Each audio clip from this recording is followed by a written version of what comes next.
ગઈકાલે જે વાવાઝોડું આવ્યું એની અંદર કંઈક એવી ઘટના બની જે ઘટના સાંભળીને તમારી આંખ છે એ આંખ રડી પડશે. હા મિત્રો, એવી ઘટના બની છે જે આપણે સાંભળીને નહીં પરંતુ હું તમને પૂરેપૂરી ઘટના બતાવી દઉં અને પછી તમે આ વિડીયોની નીચે કોમેન્ટ કરવા માટે મજબૂર થઈ જશો.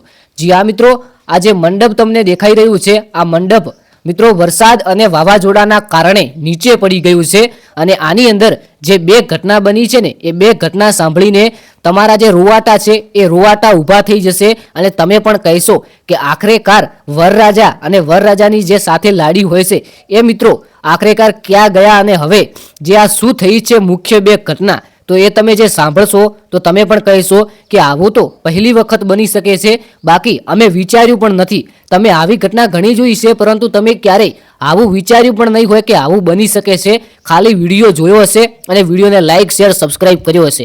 આ વિડીયોને હું લાઇક કે શેર કરવાનો નથી કહેતો, પરંતુ મારી જે આ વાત છે આ વાત છેલ્લે સુધી સાંભળતા જજો. રાધેશ્યામ મંડપ થરા કરીને એક આ મંડપ છે અને ઇન્સ્ટાગ્રામની અંદર વિડીયો અપલોડ થાય છે. આની જે ઘટના છે એ ઘટનાની વાત કરીએ તે પહેલાં ચેનલને સબસ્ક્રાઇબ કરી લો અને વિડીયોને એક લાઇક કરી લો. તો જી હા મિત્રો, આ રાધેશ્યામ મંડપ છે અને આ કોઈ થરા જેવું વિસ્તાર છે તેઓનું મંડપ છે. ઇન્સ્ટાગ્રામની અંદર વિડીયો અપલોડ થાય છે.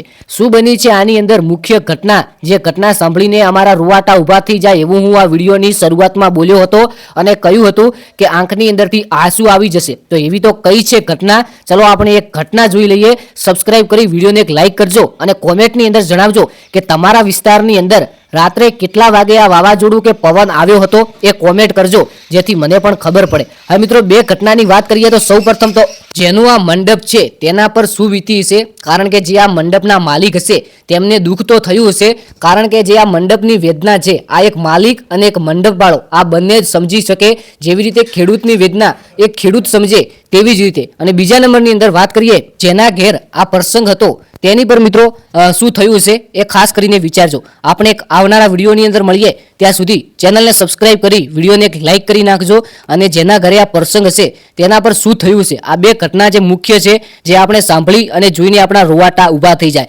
બાકી માહિતી સારી લાગી હોય તો ચેનલને સબસ્ક્રાઇબ કરજો, વિડીયોને એક લાઇક કરજો. એક સરસ મજાના તડાકા ભડાકા નવા વિડીયો સાથે મળીએ. ત્યાં સુધી આ વિડીયો ફક્ત ઇન્ફોર્મેશન માટે હતો. કોઈ એવો શબ્દ બોલાયો તો માફ કરજો. બાકી મળીએ એક નવા વિડીયોની અંદર. જય ગોગા મહારાજ, જય દ્વારકાધીશ, જય વડવા.